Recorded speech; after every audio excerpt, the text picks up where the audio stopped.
Welcome to In His Grip with Dr. Chuck F. Betters, produced by Mark Inc. Ministries. Each In His Grip message is designed to help turn your hearts toward Jesus and equip you to walk by faith. Let's join Dr. Betters in the sanctuary as he preaches the series, Treasures of Faith.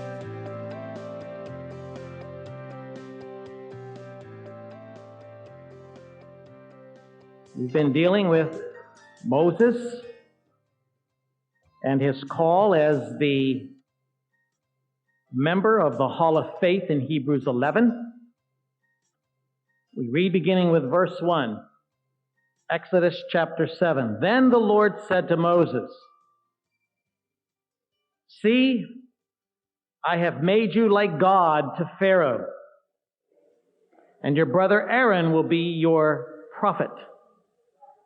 You are to say everything I command you, and your brother Aaron is to tell Pharaoh to let the Israelites go out of this country."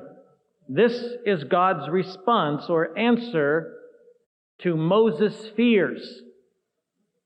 When Pharaoh increased the hardship on the people and it appeared as though his heart was being hardened, Pharaoh removed the straw or forced the Israelites to gather the straw themselves, yet to keep the quota of bricks up. The hardship on the people was increased. The opposition against Moses began, and the fear of Moses emerged. This was God's response to Moses' fear. If you look at chapter 6, at the end, the very last verses say, "Now when the Lord spoke to Moses in Egypt, He said to him, I am the Lord. Tell Pharaoh, king of Egypt, everything I tell you." But Moses said to the Lord, "Since I speak with faltering lips, why would Pharaoh listen to me?" You'll notice God does not deal with objections that He's already dealt with. In Moses' case, God's already dealt with this excuse of faltering lips, and so God doesn't deal with that anymore. Instead, He renews the commission. He renews the call. He says, "I will make Moses like God to Pharaoh." Pharaoh would have no doubt as to who had effected this deliverance. Now, friends, there is a significant application we can make to this as we begin our study here. There is a remarkable challenge given to us as Christians to be the voice of God in the world. We have been called to be God's voice in the world. We are to be a social conscience. We are to be, as a church, the moral messenger. For you know, all around us, things are morally degenerating. We are rapidly becoming a people, rapidly becoming a society in which evil is not only tolerated, but the sense of evil is being removed from those things that were at one time detestable and dishonoring to God. We don't call evil evil anymore. We call those things which are evil good. We call those things which are good evil. And yet the church remains as a part of a fallen world in which we are to be the moral voice and the moral conscience, the voice of God in Egypt. What is God like? Well, that's a question that the world wants to know the answer to. What is God? If there is a God, what is He like? And the only answer that the world is going to be able to hear or see is going to be reflected in who we are as the people of God. If you want to know what God is like, for those who are fallen people in this world, they only have one place to look, and that's the church. What are we like? We are His disciples. We are the ones who are to imitate His glory. We are the ones who are to reflect His glory. We are the ones who are to image what it is like to be a moral and a rational and a relational and a spiritual and an eternal being. And so as the people of God, we are the voice of God to Pharaoh. Pharaoh, Egypt, the fallenness of this world has but one voice one spokesman, and we are it. We are the ones who are to reflect the character and the image and the glory of God. Now notice verse 3 of chapter 7. After he tells him all of this, he says, "But I will harden Pharaoh's heart. And though I multiply my miraculous signs and wonders in Egypt, he will not listen to you. Then I will lay my hand on Egypt, and with mighty acts of judgment, I will bring out my divisions, my people, the Israelites. And the Egyptians will know that I am the Lord when I stretch out my hand against Egypt and bring the Israelites out of it." Now listen closely. I want you to notice that God is saying to Moses, prior to this deliverance, prior to this exodus, God is saying to Moses, "I am going to harden Pharaoh's heart. Then I am going to bring miraculous signs to bear. And those miraculous signs are going to presage or come before a mighty deliverance that I am going to execute. I am going to bring Israel out of bondage. And then I am going to judge Egypt. And all of that is going to be presaged by miraculous signs and wonders, but Pharaoh will not listen to me. His heart will be hardened." Now, all through the scriptures, this scenario has played itself out. When you read the last book of the Bible, which, by the way, is not that difficult to understand, we tend to shy away from Revelation. We say, well, we'll never understand that. The people reading Revelation in the first century had no problems understanding it at all. Once we decode the symbols, once we understand exactly what these references are all about, God is making it very clear all the way through the book of Revelation. Here's the theme. I am going to bring my people out of the world. I am going to take my people into glory because I finished the work on the cross. We're moving toward that. And in the meantime, they must live in that fallen world. While they live in that fallen world, Egypt, or the fallenness of the world, called Babylon in the book of Revelation, or the beast, or whatever else you want to call it, the fallenness of society and the world as we know it, God is ripening for judgment.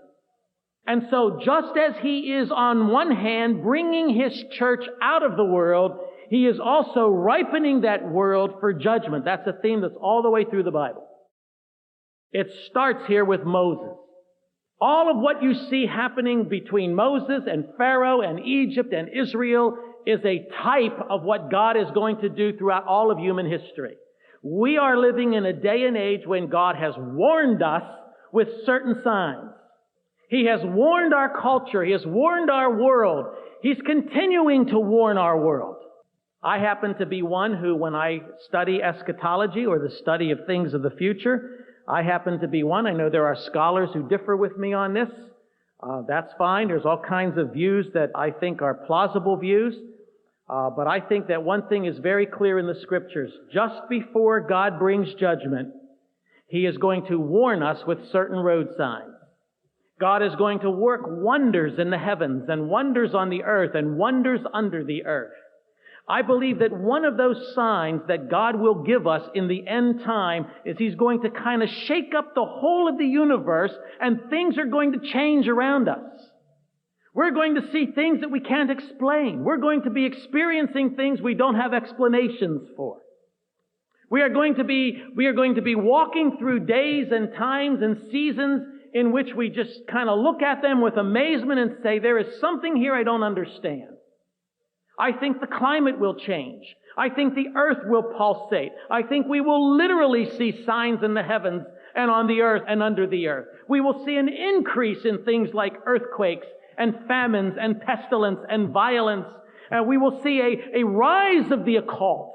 We will see a death of the church in a sense of the word. There will be a falling away and a great apostasy in the church.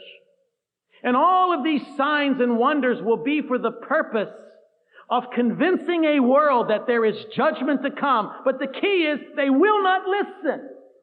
They're not going to listen. Their heart is going to be hardened. The key question here is whether or not you'll listen.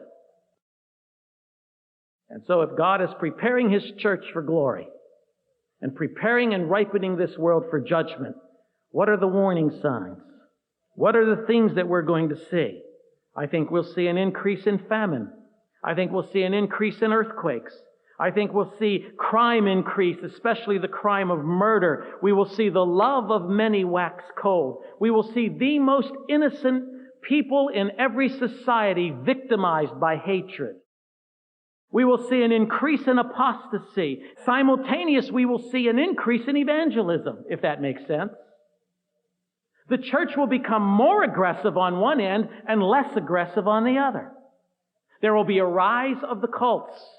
Many false Christs will come. There will be many religious worldviews represented, and there will be a great tolerance of these cults and an intolerance of the message of the gospel.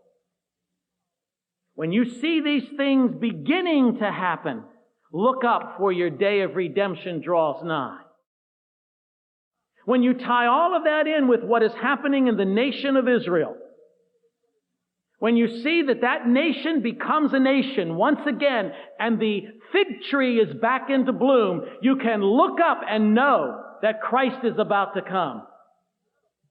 And I've told you this many times, if that nation became a nation in 1948 and the Bible says that He was at the door then, where is He now? If He's at the door then, where is He now? If He was standing there poised for judgment then, where is He now? I believe we're marching on toward an exodus.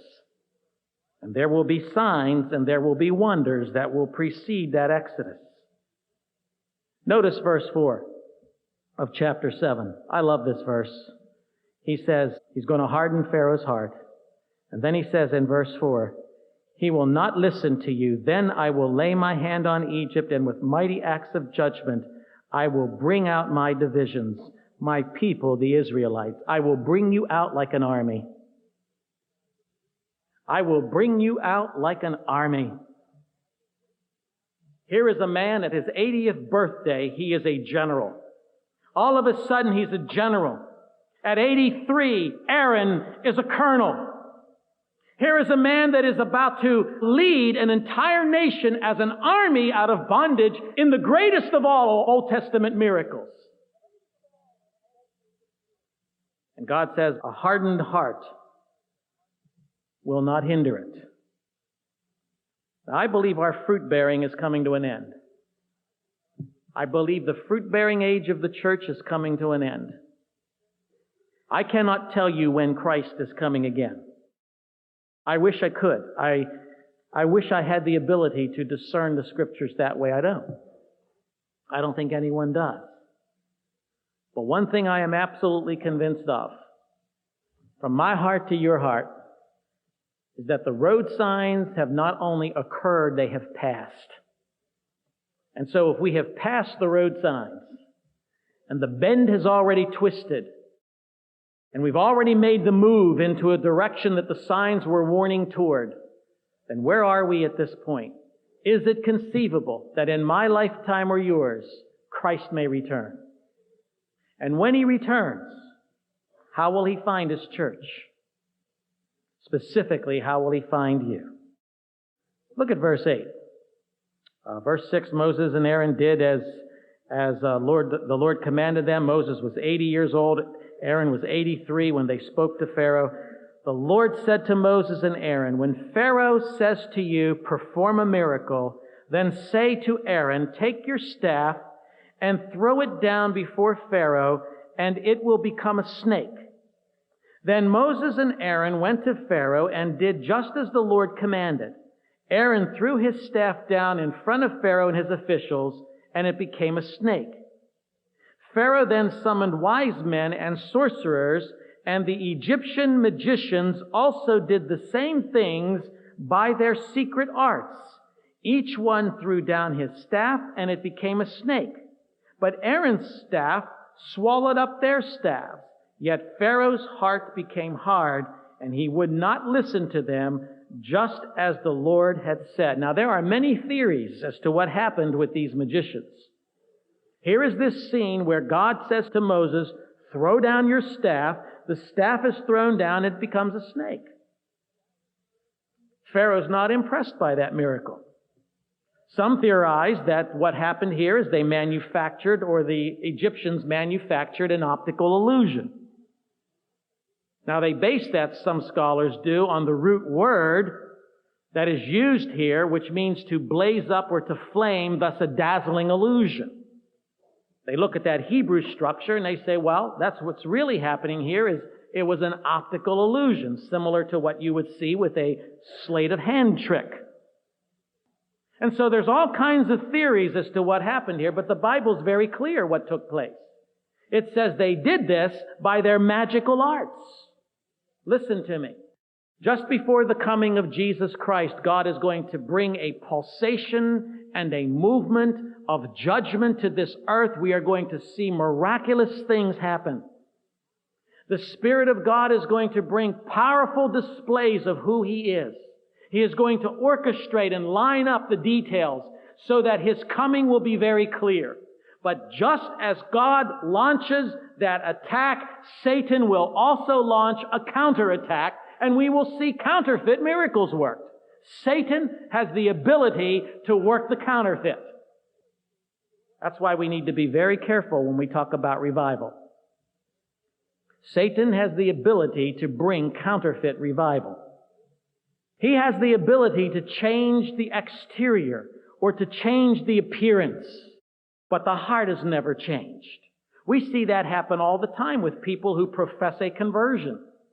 They look like they're saved. They maybe for a while act like they're saved, talk like they're saved, walk like they're saved, and others believe that they're saved, but the heart's never changed. The internal being is never brought before the Lord. That internal soul is never bathed in the blood of Christ. And so nothing's really happened inside. It's all happened outside. Satan has his counterfeit churches. He has his counterfeit preachers. He has his counterfeit scriptures. He has his counterfeit worldviews. He has his counterfeit miracles. Satan has the ability to work the counterfeit. Satan has the ability to deceive and to delude. Satan has the ability to make things look like they are coming from the hand of God when really they are coming from His hand. We need to be mindful of that. We need to understand what the images are supposed to be. Now, when Moses casts down the staff, it turns into a snake.